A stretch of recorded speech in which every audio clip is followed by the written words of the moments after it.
In June, we visited the jaw-dropping island of Madeira. It may be small, but even without hiring a car, we managed to fit in so much variety over 7 days. In this video, we'll show you why it quickly became one of our favourite holidays and share tips and practical information we found useful for a first trip to Madeira.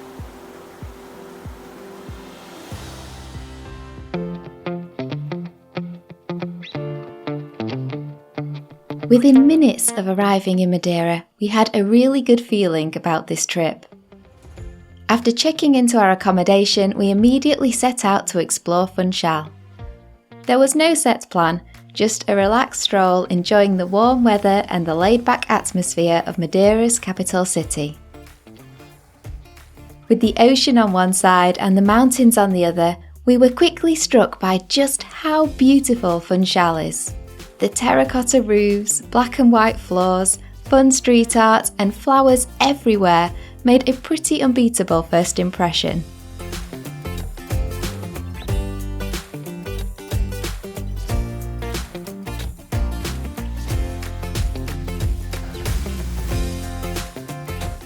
We broke up our exploring with dinner at a restaurant our host had recommended.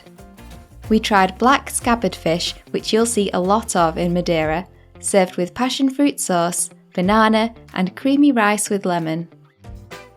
Our June visit also coincided with the annual Atlantic Festival. Along the waterfront there were food and drink stalls and live music was playing.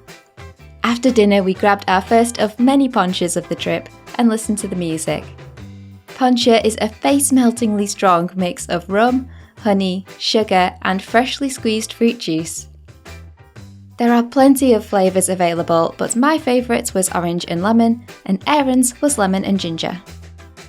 Once night fell, it was time for the main event, an international firework contest. An excited crowd watched as vibrant fireworks set to uplifting music lit up the sky above the ocean. It was the perfect way to kick off our trip.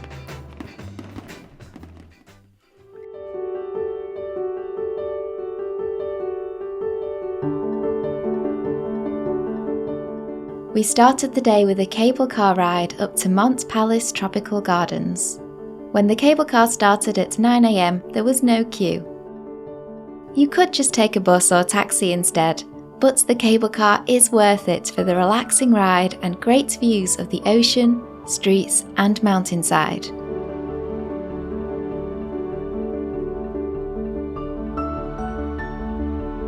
At the top, we stepped into the cool air and wandered through Mont Palace's tropical gardens.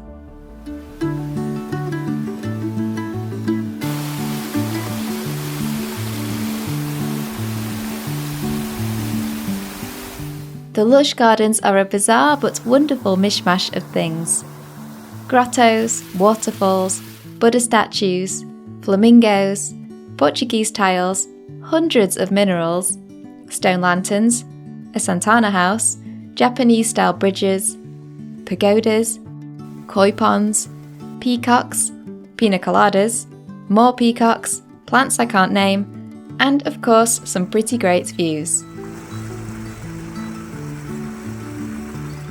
We took a packed lunch, but there is also a lovely looking cafe if you'd prefer that. After around 3 hours of exploring, we walked a few minutes to another cable car that took us to the botanical gardens. This cable car is separate from the one that goes from Funchal to Mont, so you do need another ticket. The botanical gardens are beautifully landscaped and home to over 2,000 exotic plants, with even better views over Funchal than Mont Palace. Personally, Mont Palace was my favourite, but both gardens are worth a visit. 2 gardens in one day is a lot, so if you're all planted out after Mont Palace, a fun way to get back to Funchal is to ride a wicker basket partway down the hill and walk the rest. We did this on another day, but you could combine it with a visit to Mont Palace or with the cable car.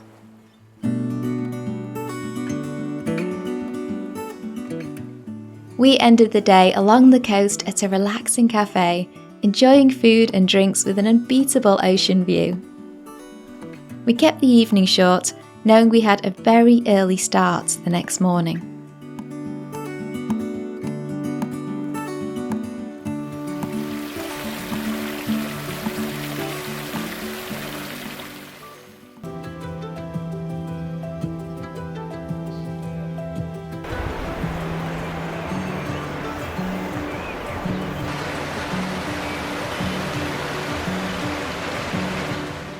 we booked a shared shuttle which picked us up from our accommodation at a hideously early 5:30 a.m. and dropped us at the start of the Levada das 25 Fontes and Levada do Risco trails. Levadas are old irrigation channels, and many of Madeira's hikes follow them through the forest and mountains. Before we set off, the driver gave us a quick overview of where to go, and then we were free to walk at our own pace. The forest was cool and quiet, with the sound of the water trickling alongside us. In those early hours, it felt like we had the place almost to ourselves.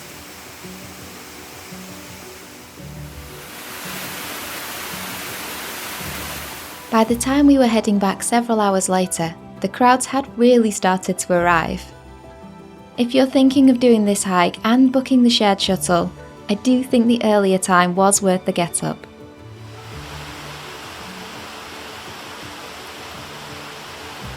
Since it's a circular walk, the shuttle picks you up from the same place you were dropped off. We had 5 hours to complete it, which was plenty, even with lots of breaks for photos and snacks. At the start, the driver also mentioned a few extra trails you could tack on if you finished early, so you're not just hanging around waiting.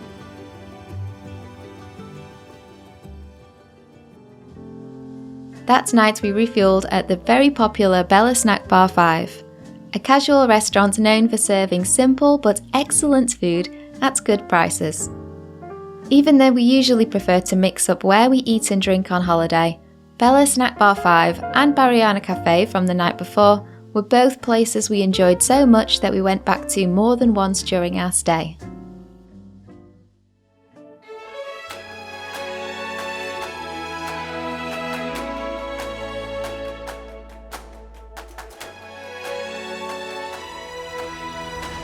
Madeira is a popular place for dolphin and whale watching, as well as spotting other types of marine life. You can see dolphins year-round, although your chances of seeing whales are highest from April to October. There are different types of boat trips departing from Funchal, so we went for the speedboats with a marine biologist, partly because we thought it would increase our chances of seeing sea life since we figured they can cover a larger area more quickly, and partly because riding on a speedboat sounded pretty awesome. On our trip we saw spotted dolphins, striped dolphins, hammerhead sharks, flying fish, and pilot whales. We also have another video of things to do in Funchal which I'll link at the end of this one. While it isn't a city known for having lots of major landmarks, we found plenty of points of interest to fit in around the main activities in our itinerary.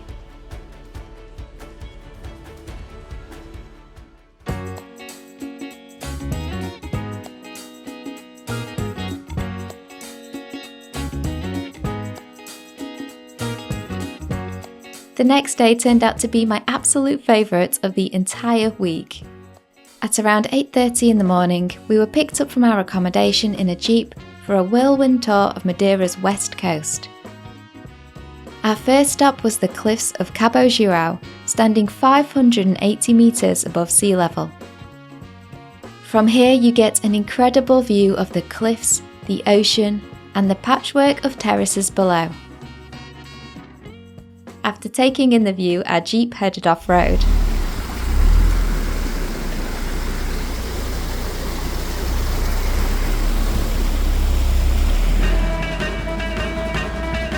Standing up in the open-top 4x4 as it tore around bumpy tracks through lush trails felt like something straight out of Jurassic Park, minus the dinosaurs. If you'd like to do something similar, make sure the tour you book uses an open-top jeep, as not all of them do. I'll link the one we took in the description below this video, or you can scan the QR code on screen.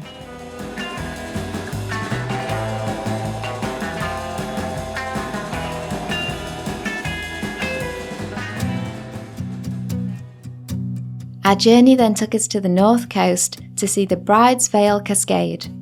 The waterfall gets its name from the way the flow of the water resembles a bride's veil.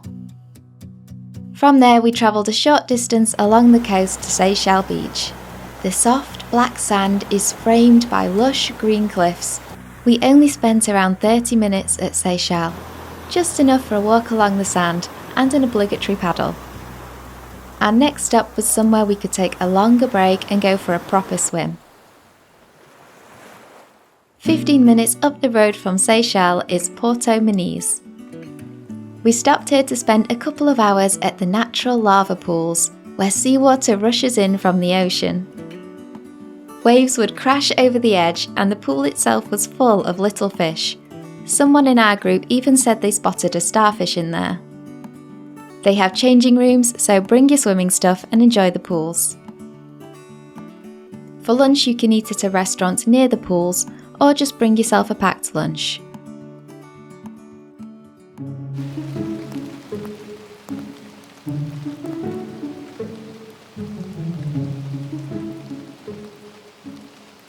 After drying off, we drove up to the FUNCHAL forest, where the weather conditions were perfect.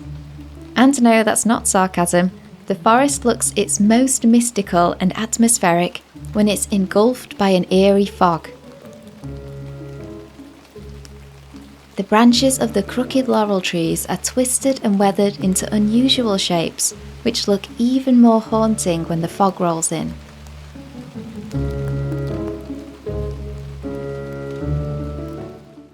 After exploring the forest, it was time for a pit stop, where George whipped us up some poncha and gave us some Madeira cookies, which were soft, sweet and spiced. This was followed by our second but equally fun stint of off-roading, which took us down to our final stop of our tour. Ponta do Sol is a pretty village on the southern coast of Madeira. It's only small but very charming, with its pebblestone beach lined by colourful buildings and tall palm trees. We enjoyed spending the final part of our tour walking along the pier and watching the cliff jumpers. Overall, it was such a great day.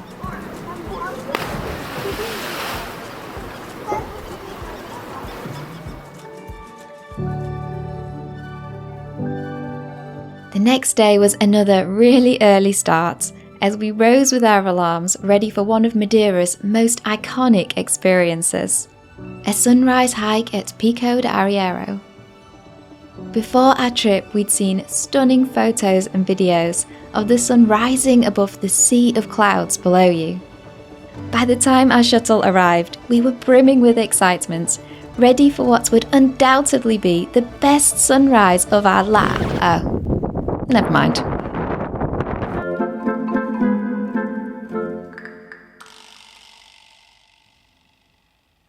As you can see, poor visibility can scupper your plans.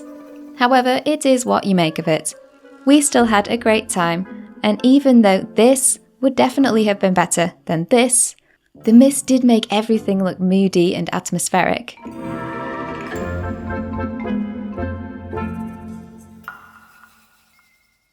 Normally this trail is known as being a peak-to-peak hike, taking 3 to 4 hours one way.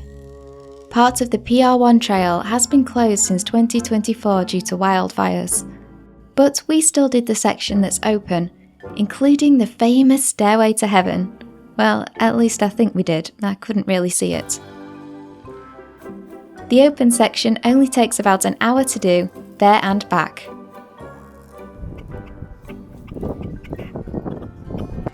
Once back at the PR1 starting point, we followed clear, simple instructions from our driver to switch to the connecting PR3 Donkey's Path. This easy to moderate route winds down from Pico de Arieiro through fields of yellow broom into the valley below. The shuttle then picked everyone up from here. Both trails were simple to follow, and with the PR6 the other day we had plenty of time, so there was no rushing. And if you do get lost, then you can contact the shuttle company, who will help you get back safely, so no need to worry about getting stranded. We had no regrets doing this walk, even though the sunrise part definitely didn't go to plan. But if issues with visibility would spoil it for you, then this is one of those situations where the flexibility of hiring a car would be better. as long as you don't mind dealing with the very busy parking situation. That's where you can check the live webcams of the peak before you commit to setting off.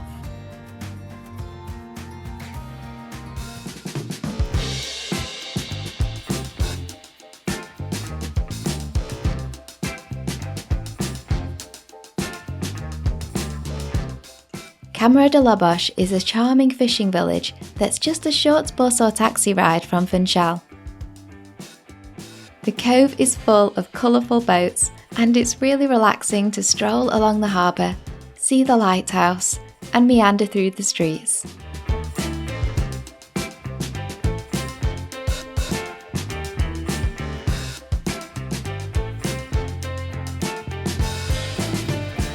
One of the most photographed spots is this huge seal made from recycled materials. When we visited, the streets were full of decorations and art installations, which made exploring even more fun.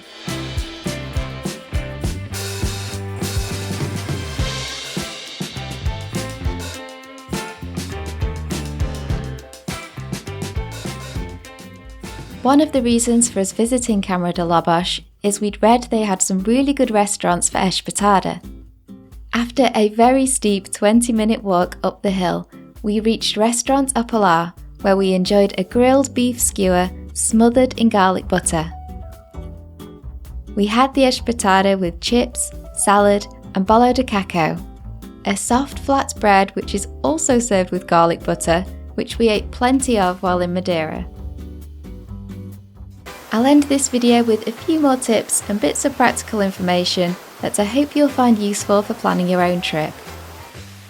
I also have a free written itinerary and map based on this video, which you can get by scanning the QR code on screen or clicking the link in the description below.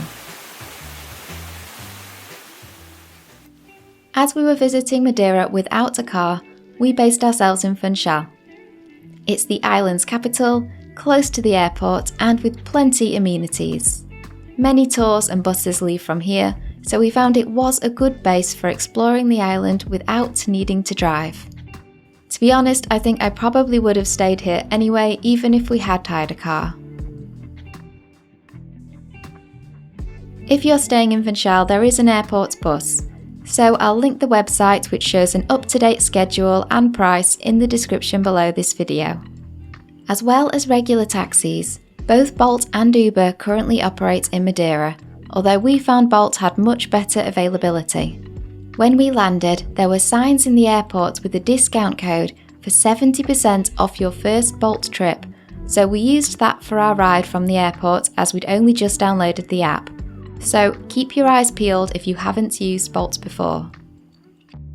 We found that 7 days was a great amount of time to get a taste of what Madeira has to offer.